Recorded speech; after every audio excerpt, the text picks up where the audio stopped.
છે.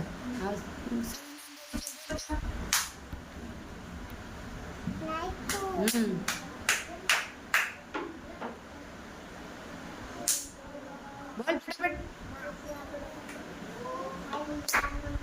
હા.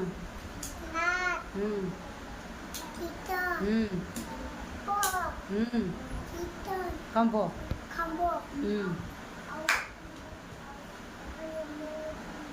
ગાલ. પછી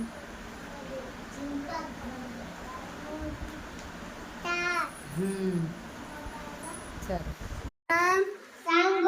તાલુકો. જિલ્લો. આંગણવાડી વાળા બેનનું નામ. તમારું નામ. તમારા પપ્પાનું નામ. તમારી અટક.